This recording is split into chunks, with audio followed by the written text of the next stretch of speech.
In just a moment, I'm going to play you an incredibly newsworthy and incredibly alarming interview I did today with Congressman Jim Himes.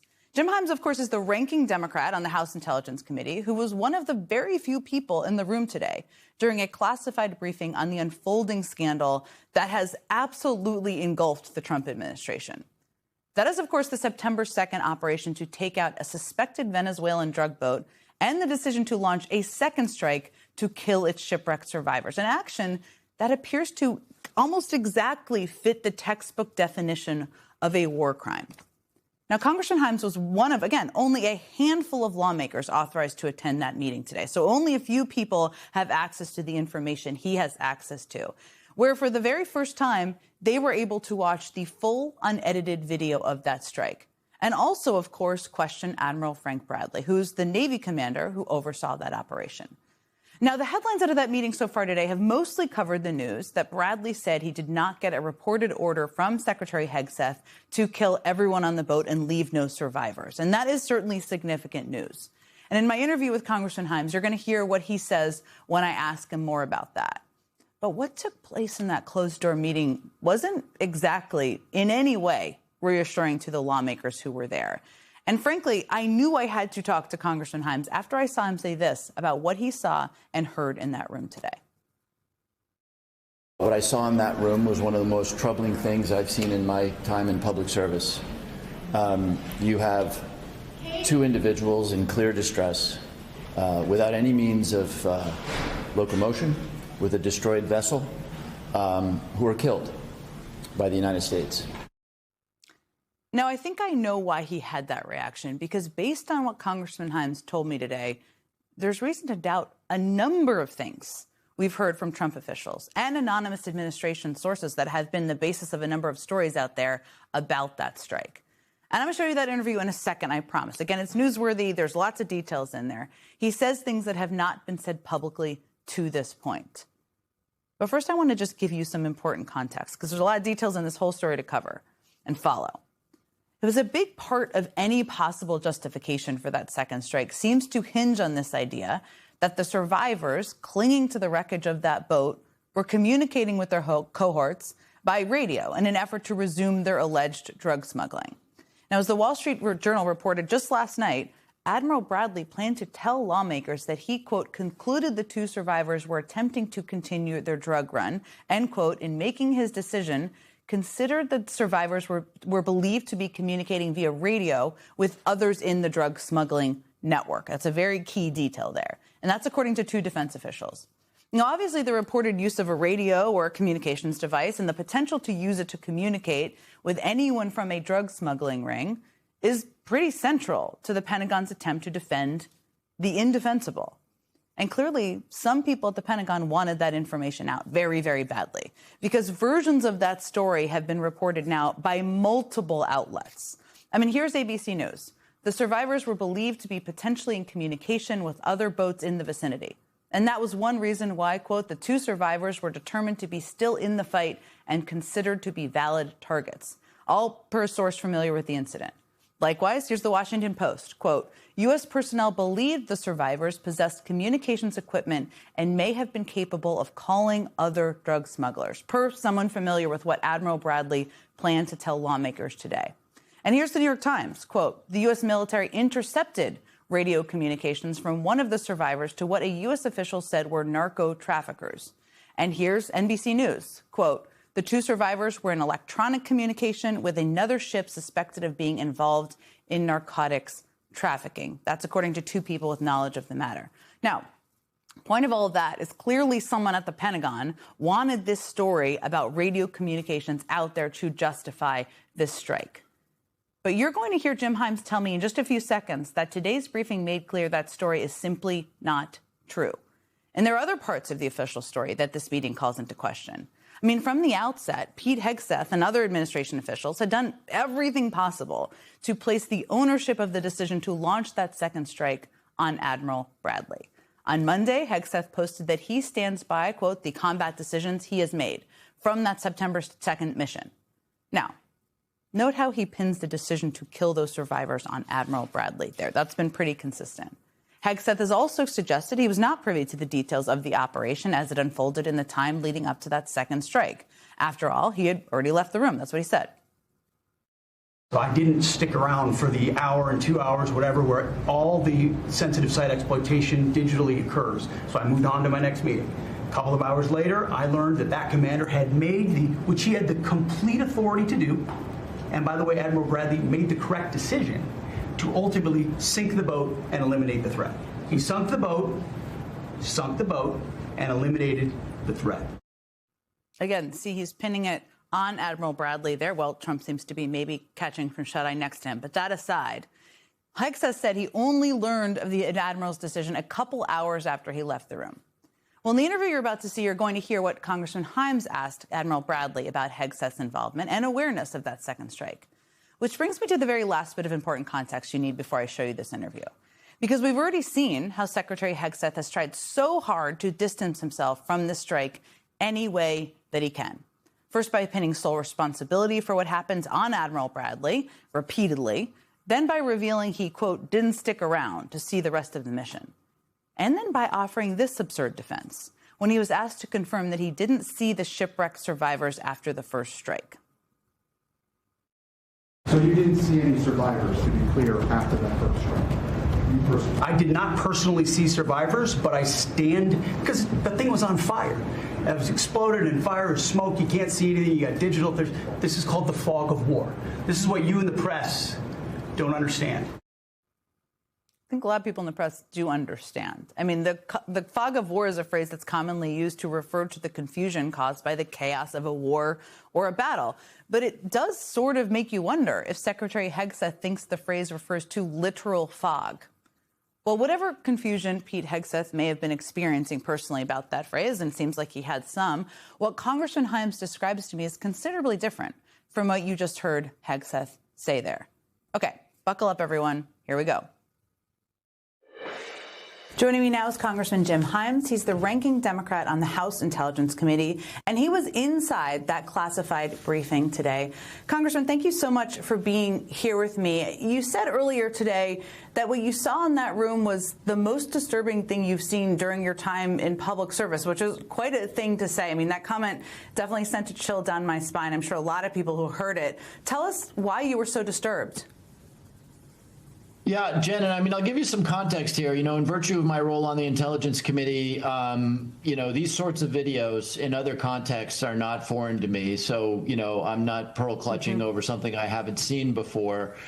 But what I saw in that video, and I'm hoping that the American people will have an opportunity to see it and judge for themselves, were two individuals whose boat had been incinerated and capsized, clinging for life without any visible means of survival or support, and then they were killed.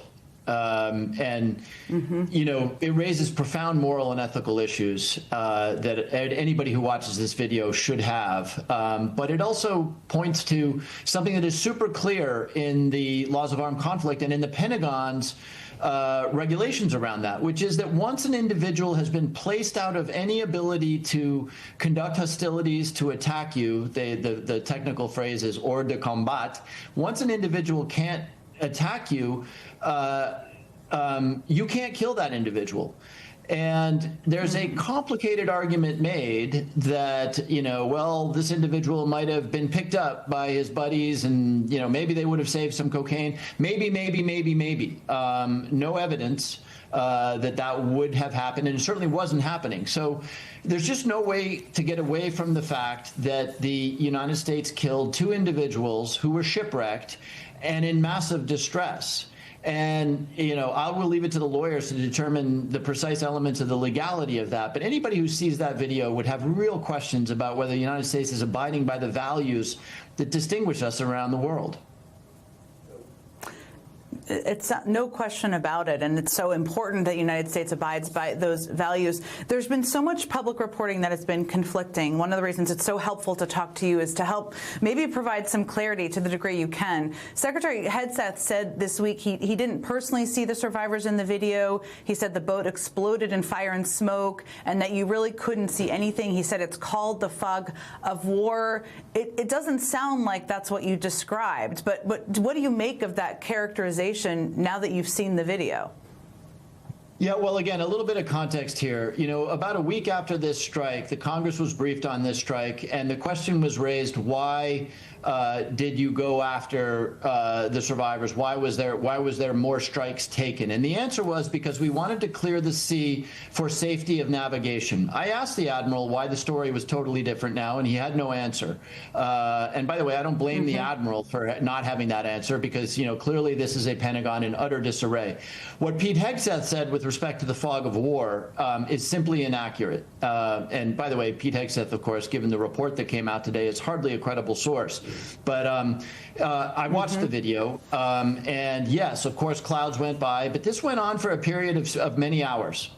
And we were therefore able to very closely observe these individuals for a lengthy period of time. And so, no, this was not a fog of war issue. Again, the argument is made, and the argument was made, that would not stand up to the machine gunning of U.S. sailors by Japanese naval forces in World War II, which is, my gosh, they might have actually been able someday to complete their mission. They might have called for help and gotten picked up.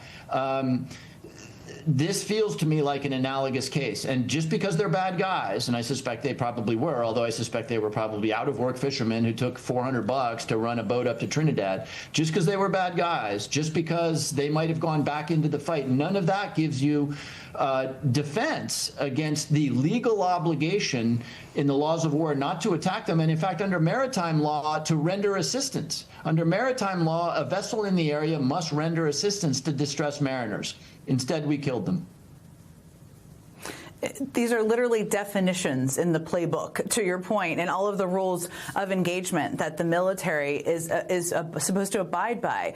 The other piece that's been a little bit confusing out there is that Secretary Hegseth also said this week that he was in the room for the second strike on the survivors. I'm not suggesting you saw that in the video or not, but is that something you spoke with Admiral Bradley about, or did he say anything about that?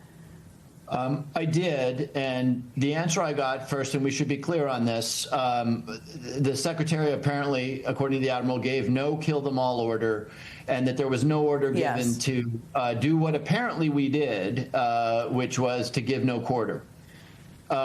Secondly, the Admiral told me that the Secretary was not in the room when the Admiral gave the order. I then asked whether he was aware or party to the conversations, because I think there was a lot of consultation over a lengthy period of time about next steps, and he said he did not know the answer to that question. So he was not in the room, it sounds like, according to the Admiral. I know you said earlier today, and you just, again, reiterated, of course, that Admiral Bradley told you that there had not been a kill them all order. That obviously contradicts the original Washington Post reporting about what Hegseth ordered, and there's contradictory reporting out there. How should we understand, tell me a little bit more about this, how should we understand what that means about who ordered what and when, and kind of what the remaining questions you have about that are?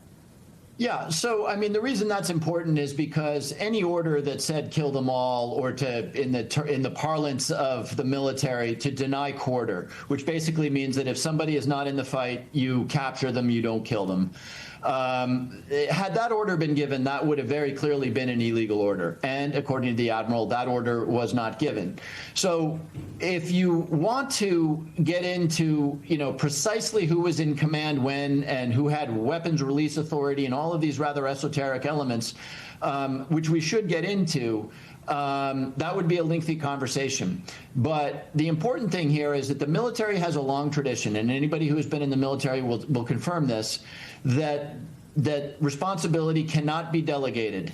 by senior leaders, that you can delegate authority, but you cannot delegate responsibility. So when we see Pete Hegseth and Donald Trump doing a little soft shoe about how we stand with the Admiral, it was the Admiral's decision, you see something happening which is completely inconsistent with the military culture that would have the Secretary of Defense man up and say, in the tradition of the United States Navy and the United States Armed Forces, I take responsibility for these actions. That's the way the military has always operated, and that is not what you saw the other day.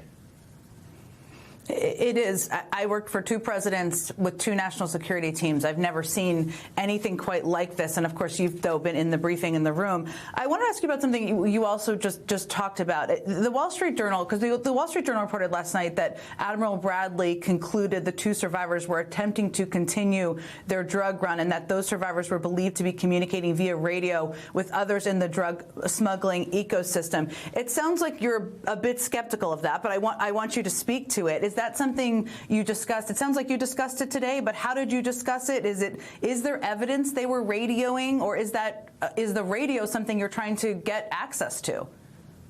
Well, I don't want to get specific here, but there was no radio.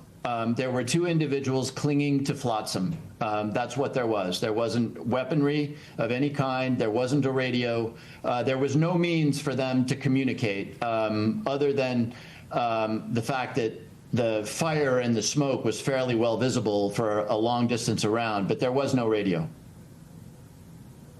That's a pretty important detail, that there was no radio, given that seems to be an implication in some of the reporting about the justification. Let me ask you, there seems to be more questions. I think more questions you have, more questions people out there have. Do you think Pete Hegseth needs to testify publicly about this? Would you like to see that happen? I think it's really important. Most importantly, people need to see the video because, you know, I live in a political world, and a lot of folks, if you just tell them, you know, the president is killing narco-terrorists in the Caribbean, you know, reasonably enough, they'll say, you know, a lot of Americans die because of overdoses, and, you know, they might say, okay, I'm supportive of that, right? But what you need to do is you need to see 2 terrified men clinging to the wreckage of a ship. And these men are not, this is not Pablo Escobar out there on a boat.